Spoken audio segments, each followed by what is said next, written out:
and welcome to a discussion about the methodology used in the sociology of religion.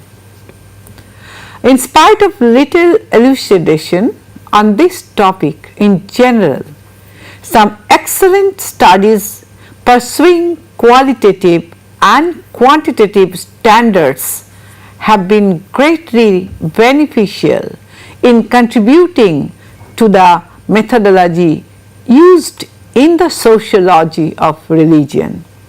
You see, there has been a radical change in social scientific methodology due to post-positivist philosophy of science and computerized assistance, and this has bestowed new avenues and opportunities.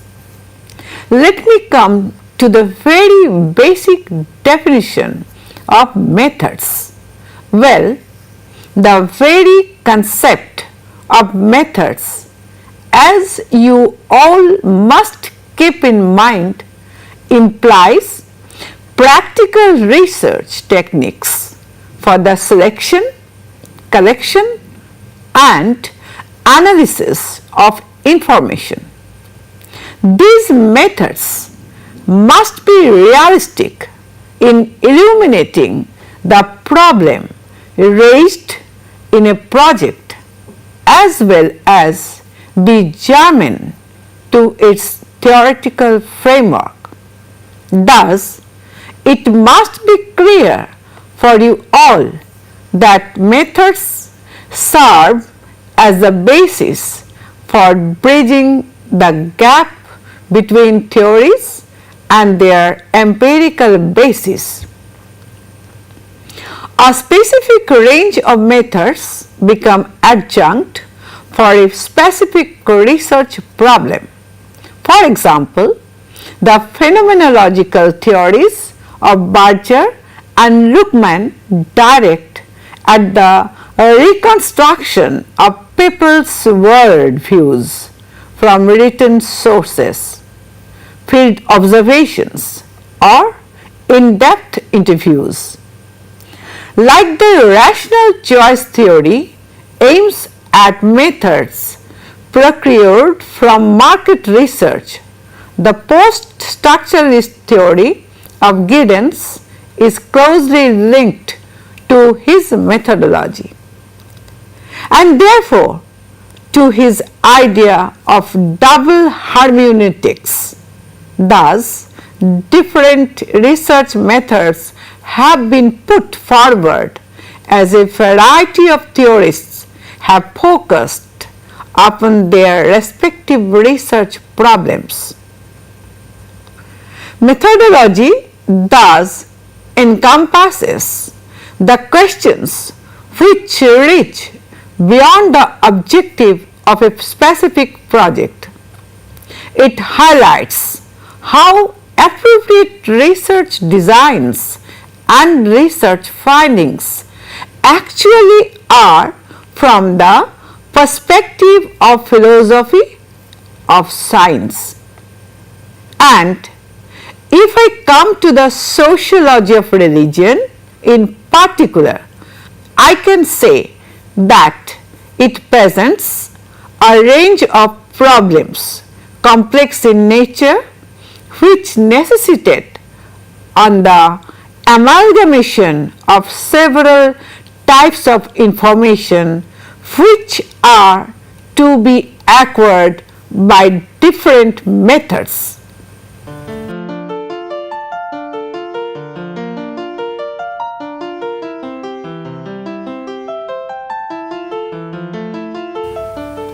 You see, we can portray the very idea of religion in diverse ways.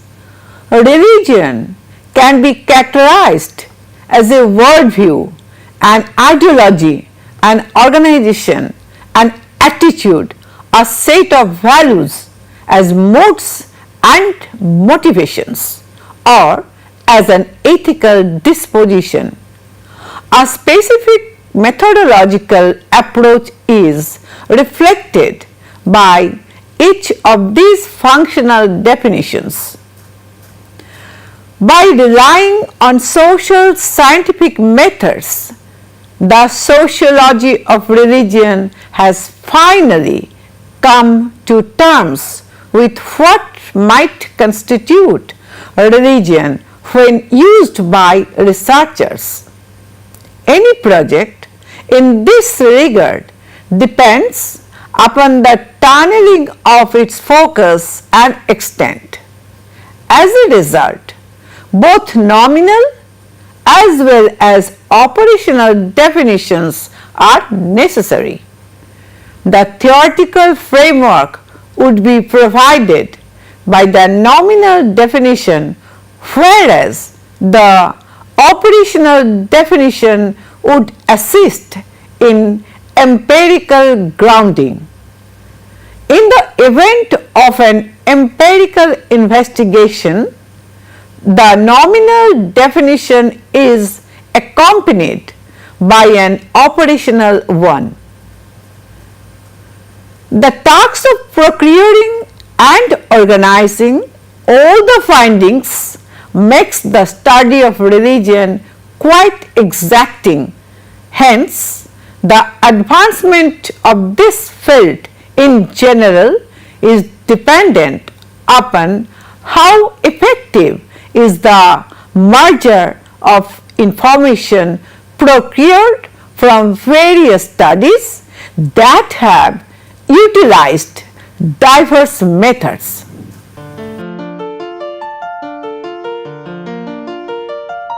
When regarded as discrete subject, religion and society appear to be greatly complex. Thus, analyzing religion in social contexts seems to be a complicated endeavor.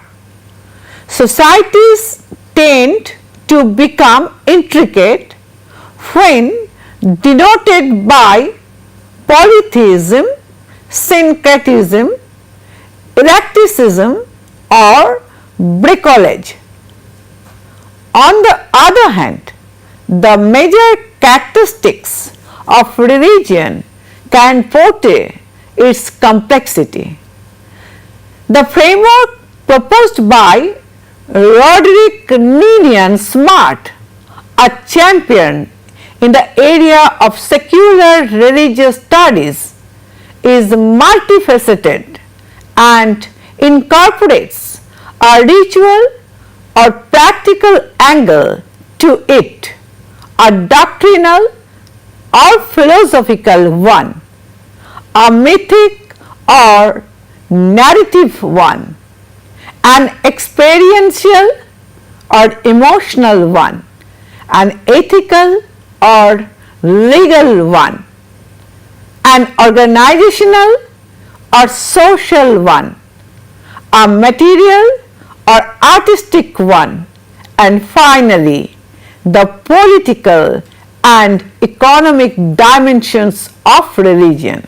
While the classification of religion into the spheres of believing and belonging has attracted the interest of many sociologists, others input a practical aspect into it. Perhaps the inference of nuances is directly related to the additional of this aspect, each of which demands a specific operationalization. This classification can be further classified. The American sociologist Charles Glock has proposed differences between 5 dimensions of religious commitment. These encompass experiential, ritualistic, ideological, intellectual and consequential. For an operationalization to be convincingly sufficing both attachment and detachment to religion is mandatory.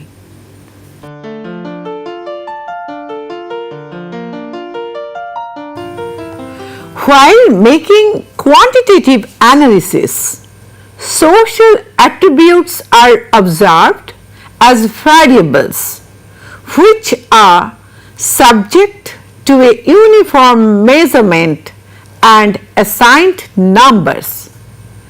While talking about measurement, it is important to state that the sociology of religion involves varieties of measurement like dichotomizing, nominal classification, rank ordering or interval scaling.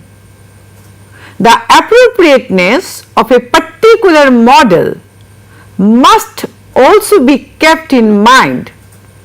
You all should know that detailed planning, authentic measurement and strict procedures for inquiry are an intrinsic part of quantitative studies. Quantitative studies may be longitudinal like panel studies. In some other cases, surveys may be utilized. Let me talk of some vital characteristics of surveys. Surveys are driven towards determining the outline of the distribution of the specific features in a sample collected from a population. These features imply aptitudes.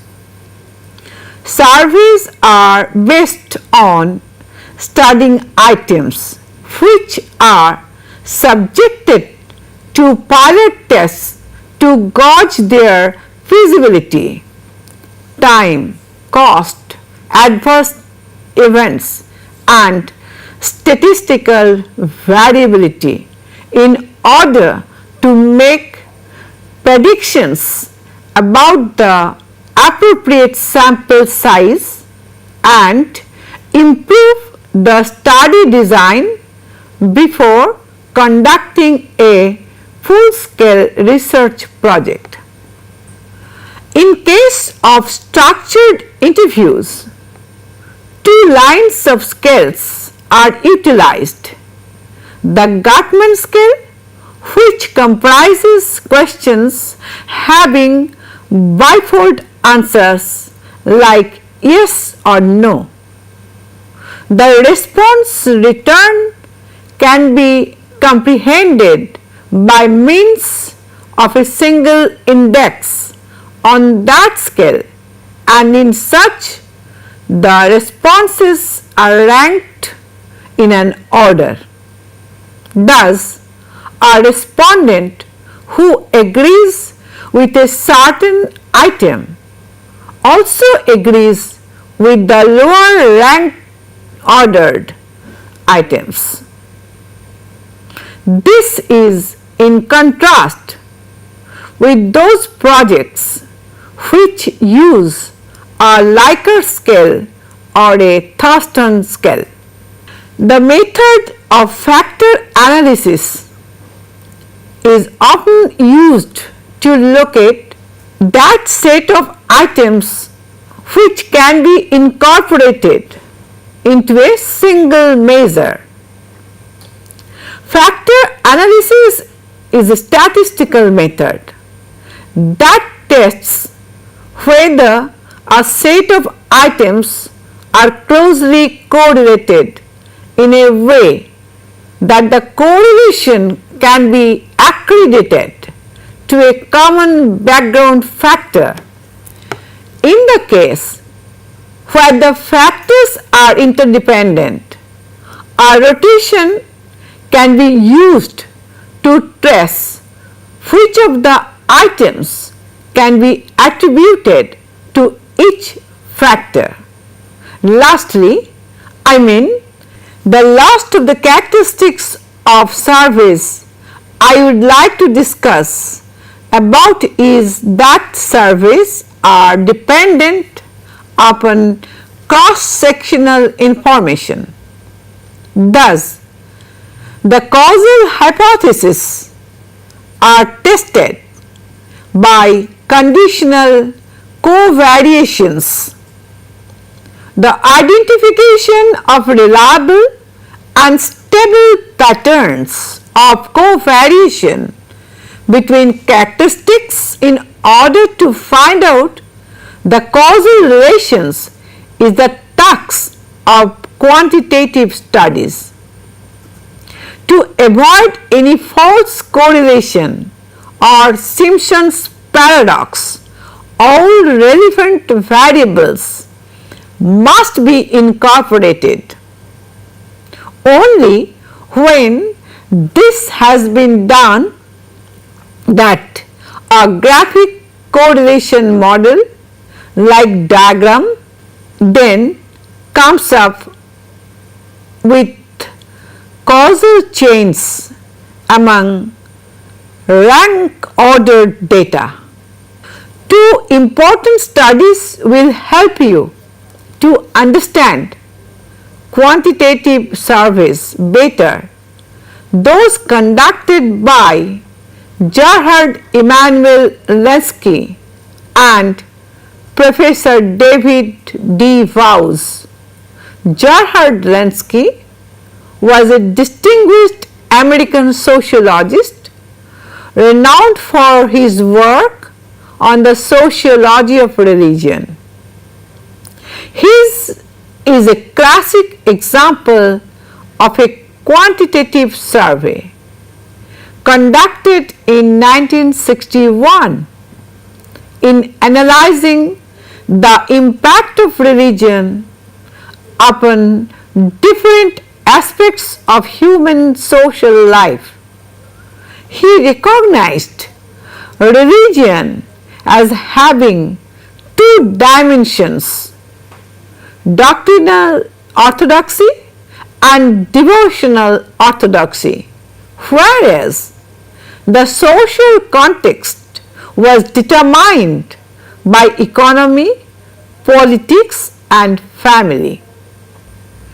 By interviewing a sample of persons from Detroit, Lenski concluded that religion defeated the institutional mechanisms of the country and also cast an influence on the day-to-day lives of the people.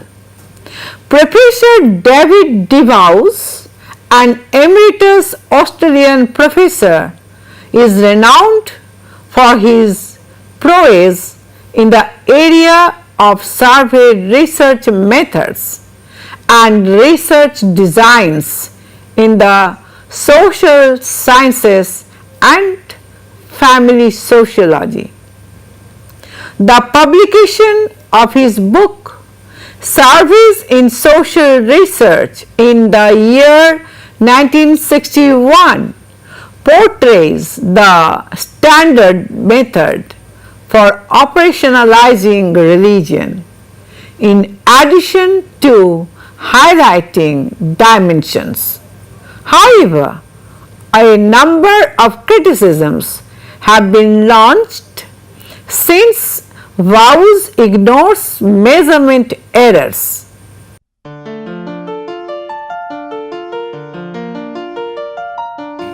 Now, let's move on to a discussion on the statistical models of regression analysis versus Israel analysis. The former is a statistical process for determining the relationships among variables. It makes use of several methods to analyze various variables when the stress is on the relationship between dependent variable and one or more independent ones. This model of analysis helps us to understand how the distinctive value of a dependent variable alters when any one of the independent variable is changed while the other independent ones remain unchanged. It exhibits a reasonably simple set of causal issues like the stable probabilistic outcome of a one-way procedure, which includes all the influencing elements.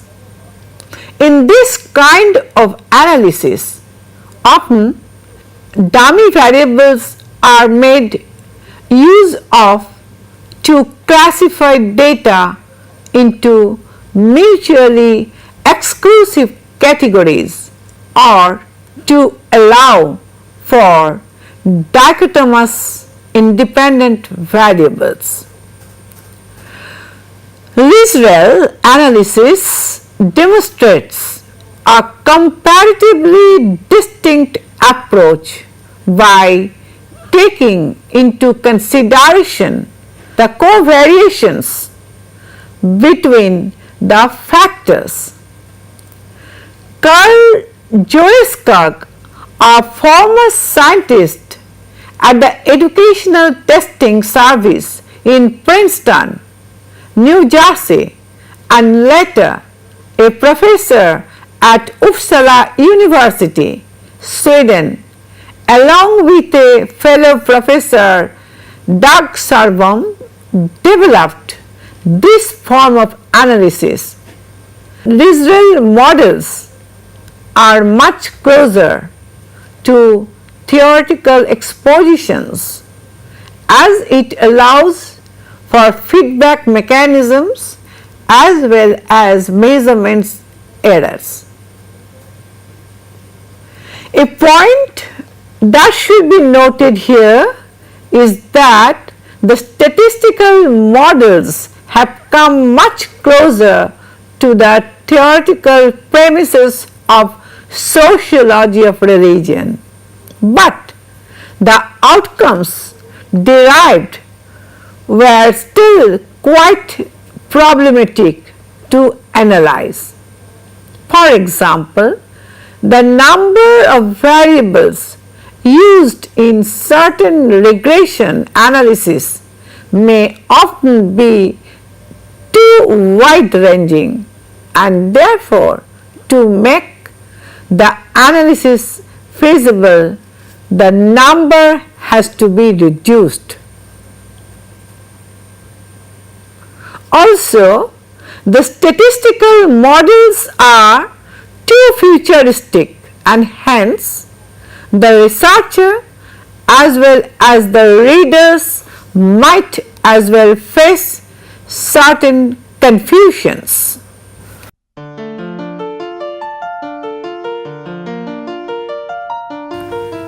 You should also have a grip over the knowledge that qualitative studies employ a multiplicity of approaches. Let me state some of the important features of qualitative studies. You see, qualitative studies concentrate on the hermeneutic interpretation of the complex cultural phenomena, which are based on the element of consistency or uniformity. This either connotes that the expressions do not contradict each other or denominate that each of them is derived from a more extensive system of meaning, that is, from a worldview. Qualitative studies also often render a thick description of a single case or a few cases, either on the basis of human observation in their natural environment or by an understanding of the internal or by an understanding of the internal world view of human agents through meticulous interviews, and hence such case studies often suggest a comparison between the studied case and a normal society. A number of qualitative methods depend on a single researcher, and in this the researcher's perspective becomes a methodological issue. Let me cite the study by Karen McCarthy Brown, an anthropologist who specialized in the anthropology of religion. In her groundbreaking work, Mama Lola, a voodoo priestess in Brooklyn, it is seen that Brown was very close to the priestess to the extent of engaging herself in rites of initiation into voodoo. Thus, by allowing personal opinions in her analysis and presentation, subjectivism attained a positive place in the study. However, such subjectivism can be lessened if a number of field workers are engrossed in a project and their collections controlled for subjective prejudice. Meredith McGuire, professor of sociology and anthropology at Trinity University, in one of her most renowned works, Ritual Healing in Suburban America, illustrated this approach in the study of healing groups. The study aimed at obtaining an understanding of the believer's frame of knowledge and also of their actions from their own perspectives. Unexpected behavior too was illustrated as meaningful within the believer's frame of reference. In this way, a scientific subject-object distance is preserved. The study also entailed participant observation, where all members of the research group were required to elucidate their personal stance. The observer too evinced unfeigned interest in order to partake. There were groups whose views were radically different from that of the observer, and hence a supplementary observer was called upon. Thus, when each observer participated in more number of groups, a scientific distance could be sustained. A number of in-depth interviews were conducted, which comprised of emotionally moving accounts of sufferings. This required the interviewers to respond as fellow beings, but the most important criticism in McGuire's study is the fact that it is merely exploratory and hence failed to take into account experiences and ideas about the larger belief system.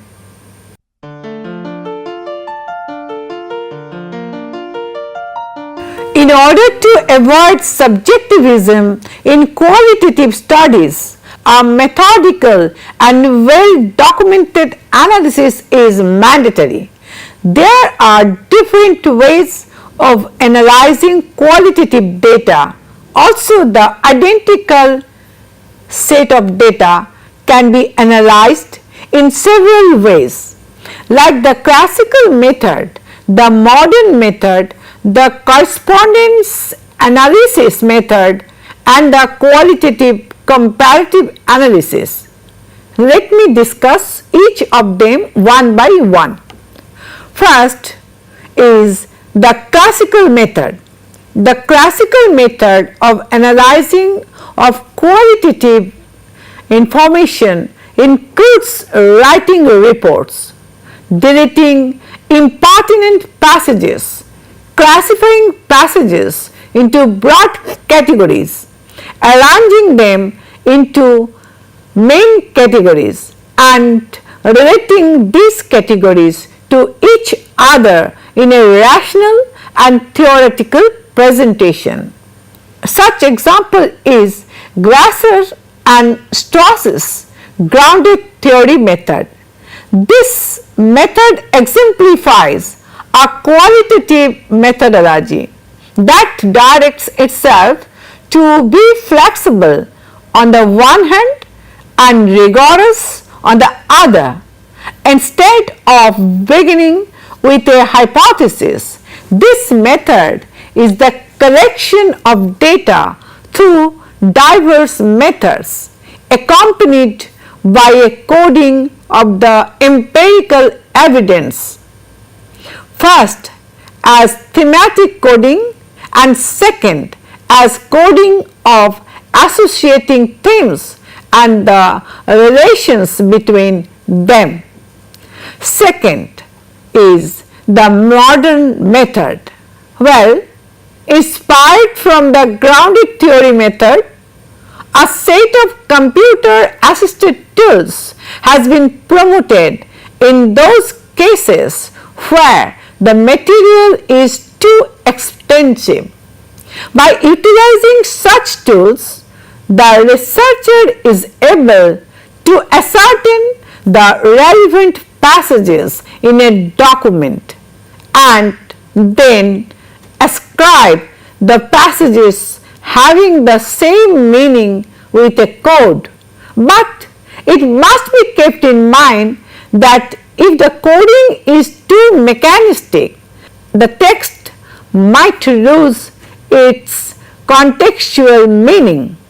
Hence, some suitable coding methods like the programmatic coding becomes more desirable. As such, methods can be utilized in collecting all the expressions which are related to a particular theme in a given empirical material.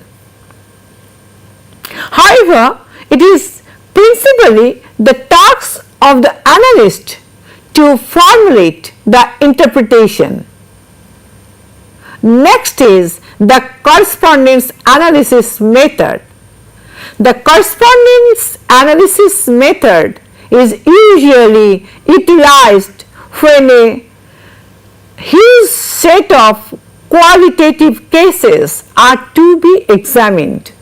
This method was developed by Greenacres and Bellasis for representing an outline of proximity with its diverse characteristics analyzed in the graphic format.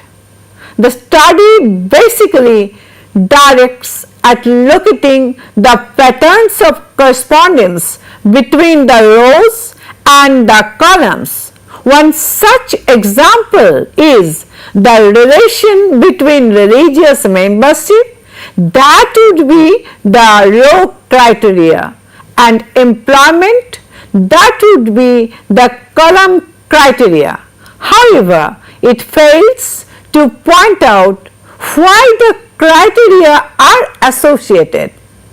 Lastly, I would come to the qualitative comparative analysis. Well, Charles Regan has formulated this technique, who was the Chancellor's Professor of Sociology at the University of California in 1987. This method is useful for analyzing data sets by listing and counting all the combinations of variables observed in that set and then applying the rules of logical inference in order to point out which descriptive inferences the data supports. This approach enables one to compare a substantially small number of cases, provided that the number of variables is also small. For a clearer understanding of the application of this method, an example has been provided in the text or the corresponding script of this module, which I suggest you to refer. Well, in answering the issue of validity, quantitative approaches seem more appropriate than qualitative one. As a rigid and systematized procedure is more tenable than a flexible ad hoc strategy based on memory. But we must keep in mind that procedural precision and rigidity are not the only determinants of the validity of a construct. This problem in qualitative studies is avoided by using certain ill-defined conditions in their conclusion. Thus, although the proponents of qualitative and quantitative approaches might not agree on some rudimentary grounds, they also face the challenge of assuring others of the validity of their chosen approach.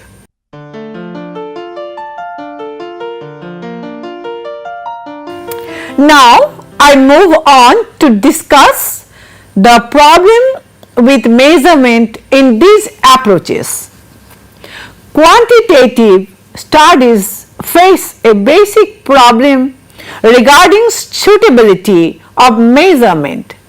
This is primarily due to the fact that they are based on the study of a limited number of variables, which are measured by a narrow range of indicants, which, although are relatable to the theoretical scheme, may not encompass all of its relevant features.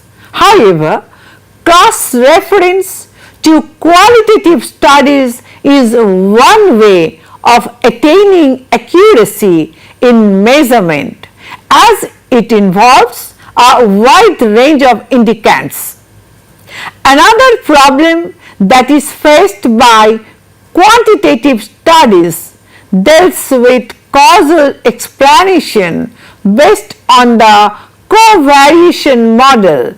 The covariation model is a theory where people make causal inferences explaining the reason which causes other people to behave in a specific way. Here, the causal mechanism connecting the independent variables with the dependent ones is hardly hypothesized. A solution to this problem is by cross-references to processual approaches that rest on self-examining realism. In qualitative studies, there is an inclination of the issue of validity to center on prejudice, be it in selecting the information or the observations or the natural propensity of the research worker. In such research designs, therefore, the issue of validity is frequently called into question in an intersubjective sense. To avoid such false beliefs and attain an intersubjective consistency, the methodological tools and techniques must be documented in a proper manner. In case of qualitative study of the general sociology of religion, it is more suitable to aim at the possible and available comparisons, or to confront it with the results of other studies, both similar and diametrical, to corroborate conclusions, thereby establishing originality.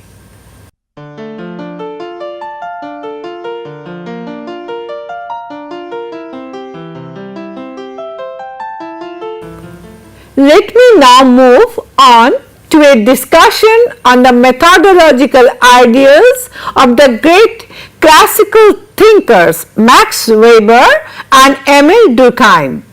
You see, the concept of methodological divide surfaced in the ideas of these statesmen. The methodology of Weber was greatly influenced by Neo-Kantian philosophy, a revived type of philosophy propounded by the German philosopher Immanuel Kant in the 18th century.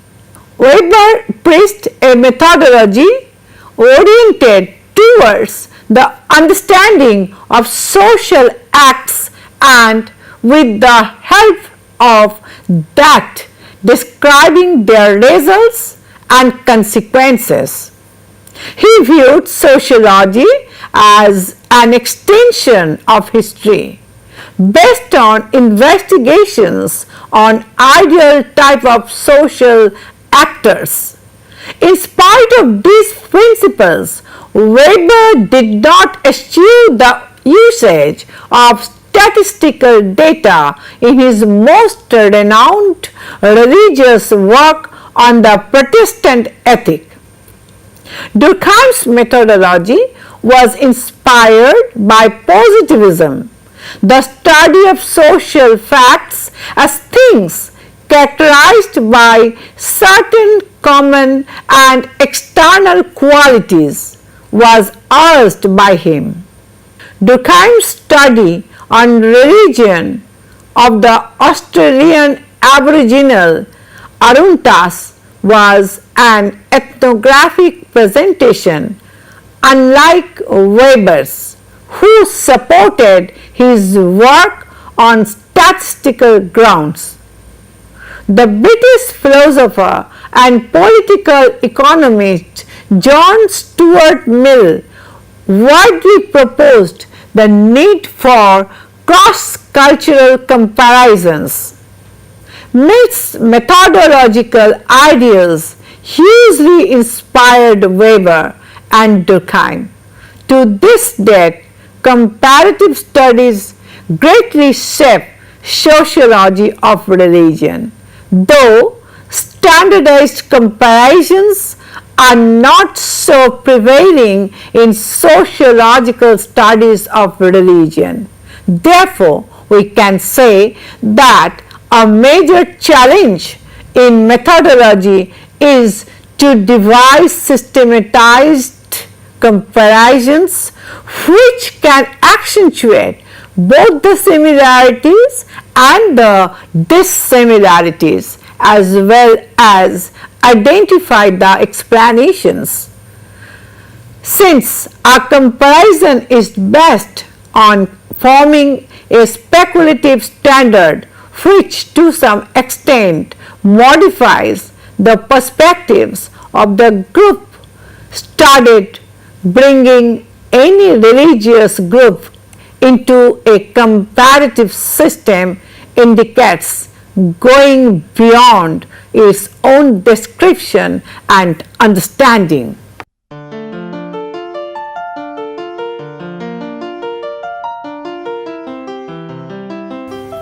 In conclusion, I would like to give a brief overview of quantitative and qualitative studies.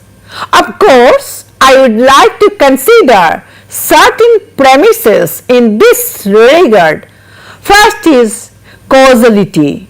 On the basis of causality, it can be said that while quantitative studies analyze perennial events either through covariation or through regression analysis, qualitative studies use procedures like in-depth interviews, processual analysis or comparative analysis.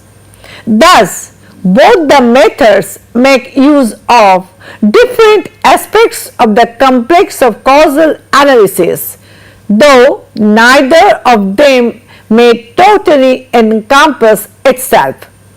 Second is objectivism and subjectivism. Here it can be said that while an implicit search for objective facts is the driving force behind quantitative studies, qualitative studies on the other hand look out for a subjective understanding. However, in disciplines like sociology of religion, objectivism is impractical and subjectivism inadequate. Third is information. Well, if you speak solely from the perspective of sociology of religion, both quantitative and qualitative information are essential for throwing light on the subject. This may allow us to call both kinds of information to be mutually illuminating.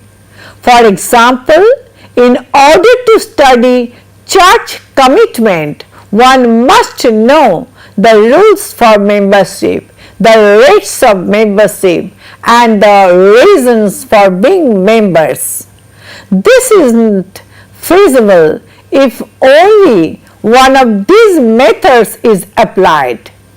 Thus, methodology combinations become more significant in defining the various aspects of the phenomenon and exhibit a consummate and multifarious scenario. Fourth is combination. You see, rather note that quantitative and qualitative methods complement each other and are not mutually exclusive. A qualis of both these methods can serve several other functions.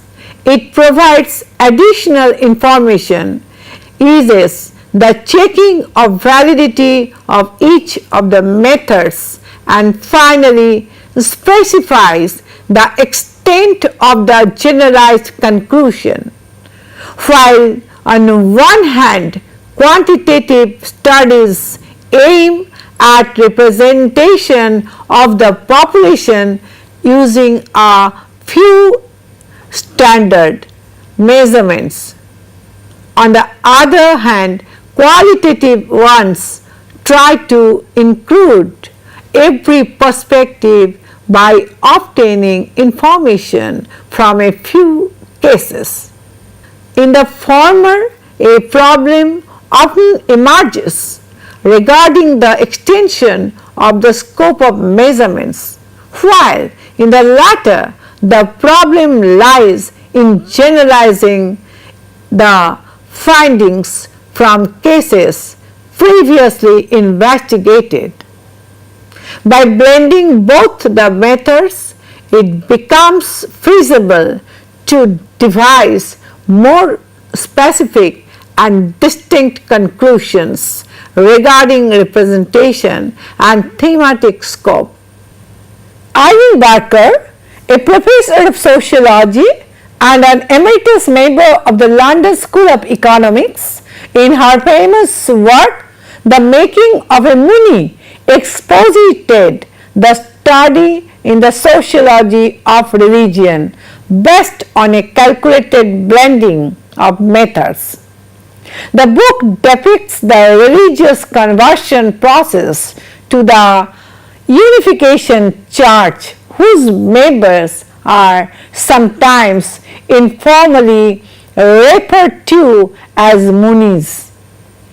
The book contains the perspectives of believers as well as the outsiders and also depicts the personal viewpoints of an individual Muni, internal relationships among the Munis and between the Munis and the outsiders and so on.